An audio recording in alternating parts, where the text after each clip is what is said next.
Welcome back, third grade. We left chapter 15 off in a bit of a cliffhanger, didn't we? I'll read back just a tiny bit and keep on going with it.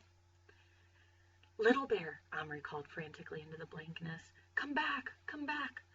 Utter silence, and then he heard something, but it wasn't Little Bear's voice. It was the scuttering sound of a rodent's hard little hairless feet on lath and plaster. Little bear! Omri! It was a voice from the room below. What are you doing up there? It was his mother. Then, quite distantly, he heard his father's voice. I can hear that rat pattering about overhead. It's probably keeping the boys awake. I'd better go up, said his mother. The door closed below, and they heard her coming up the stairs.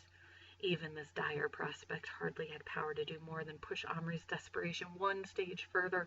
He probably wouldn't have moved from his place on the floor if Patrick hadn't acted swiftly. Quick, light off! Into bed! He pulled Omri up, snatched the lamp out of his hand, and switched it off. The candle was still down the hole. Patrick shoved the floorboard roughly back into position and moved the carpet so it was more or less covering the boards if you didn't look closely. Then he pushed Omri into his bed, covered him up. The footsteps were nearly at the foot, and they just flung himself down on the folding bed when the door opened.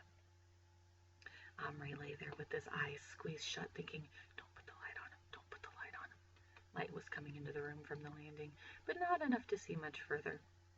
His mother stood there for what seemed 100 years. Finally, she whispered, Are you boys asleep? Needless to say, she got no reply. Omri? She tried once more. Then, after another 100 years, during which Omri imagined Little Bear bitten in half by the rat right underneath where he was lying, the door closed again, leaving them in darkness. Wait, breathed Patrick. It was torture to wait. The rat had stopped moving when all the scuffling and footsteps had started. That was something, but now it was quiet again. Omri imagined it creeping toward its prey, its pink nose twitching, its albino whiskers trembling hungrily. Oh, how could he have let Little Bear go down there? Boone's death would at least not have been his fault, but if Little Bear was killed, Omri knew he would never forgive himself. At long last, the living room door closed, and both boys stole out of bed again. Patrick reached the light first. Omri grabbed it, but Patrick insisted on looking first to see if Boone was still breathing.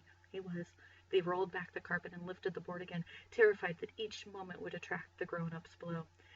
The homemade candle was burning away in the gloom like a little torch in the disused mine, throwing its eerie light down the tunnel.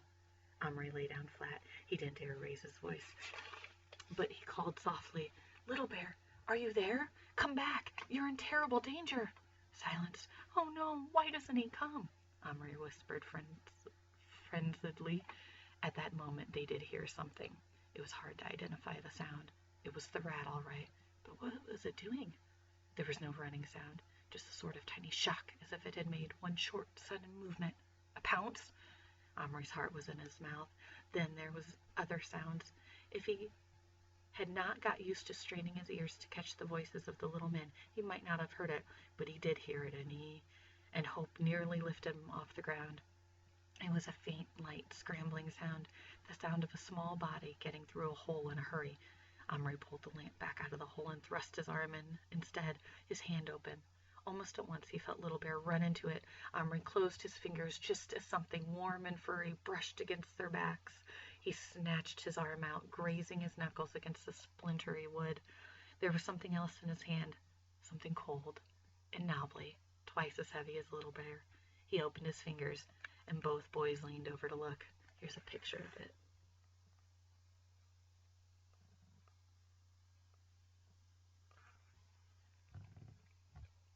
Sitting on Omri's palm, filthy and bed-wrinkled, but triumphant, was Little Bear, and cradled in his arms, trailing cobwebs and red satin ribbon, was the missing key. You've done it! Oh, Little Bear, good for you! Now quick, said Omri. Patrick, get the candle up and put the floor back. I'll find the Red Cross man. Reckless now, they switched the top light on. Patrick, being as quiet as he could, replaced the floorboard and the carpet, while Omri looked through the figures jumbled up in the biscuit tin. Luckily, the army medical orderly was right on top, still holding his precious doctor's bag. Little Bear, meanwhile, stood beside the pallet bed on which Boone was lying, staring down at him, still clutching the key in his arms. Omri took it from him, thrust the plastic men into the cupboard, and turned the key.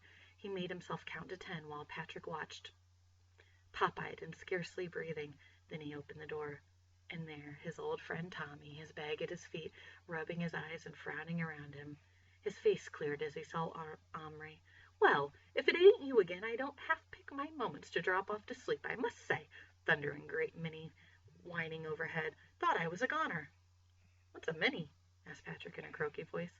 "What, another of you?" asked Tommy, gaping.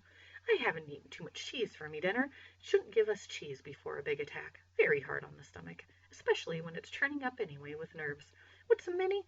It's our name for the Minenwerfer. That's one of them big German shells. Making horrible row, they do. Even before they land, a sort of whistle that gets louder and louder, and then kerboom! Then blokes with my job has to pick themselves up and run as quick as you like to where it fell, if it fell in a trench, to take care of the wounded." "We've got a wounded man here we want you to take care of," said Omri quickly. "Oh, yes, the Indian again, is it?" "No, it's another one. Could you step onto my hand?" Omri lifted him to where Boone lay, and Tommy at once knelt down beside him and began a professional examination. "He's in a bad way," he said after a few minutes. Could do with a blood transfusion, really. I'll have to have this bandage off and look at his wound."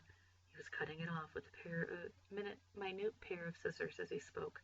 As the bandage opened up, the anxious watcher saw that the tuft of tissue was now red with blood, and Tommy said, "Bleeding stopped, that's one thing. What was it, a bullet?" "An arrow," said Omri, and Little Bear shivered all over. "Oh, yes, of course, I see that now.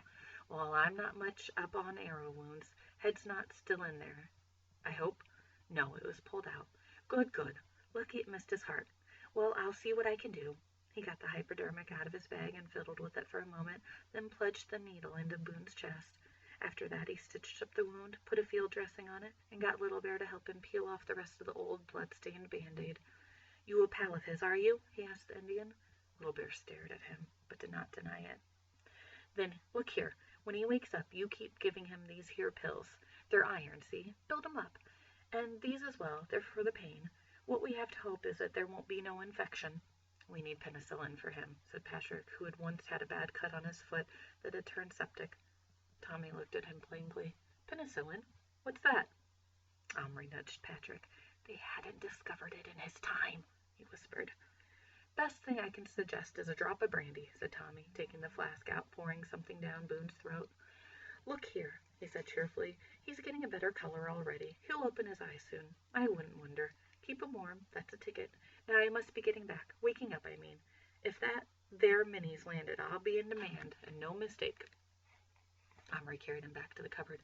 Tommy said, What if the Minnie had fallen on you?" Couldn't have done, could it? If it hadda, I wouldn't be having this here dream, would I? I'd be singing here with an heavenly choir. Cherubly, hurry up and shut that door. I think I can hear him calling, 'Stretcher bearer,' already." Omri smiled gratefully at him. He hated to send him back, but obviously he wanted to go. "Goodbye, Tommy. Thanks, and good luck." And he shut the door. From the other end of the table, Little Bear suddenly called, "Omri, come! Boone, open eyes! Boone, wake up!" Omri and Patrick turned. Sure enough, there was Boone staring into Little Bear's face. "What happened?" he got out in a faint, shaky voice. Nobody liked to tell him, but at last Little Bear had to confess. "I shoot," he said. "What you talking about? I asked you what happened in the picture. Did the settlers beat them or did they carry off the women, the people?" Little Bear drew in his breath. His head, which had been hanging in shame, came up sharply, and to Omri's horror, he actually saw his hand go to his belt for his knife. Luckily it wasn't there, but he jumped to his feet. "Boone, stop! Not insult Indian braves, or Little Bear shoot again." And he snatched his chief's cloak off Boone's body and whirled it proudly back around his own shoulders. Omri was shocked, but Patrick was laughing so hard he could scarcely hold it in. But he controlled himself enough to wrap Boone up in a cut-up blanket to keep him warm. Okay, guys, I'm going to have to stop it there again. I'll finish up this chapter in just a minute. Bye.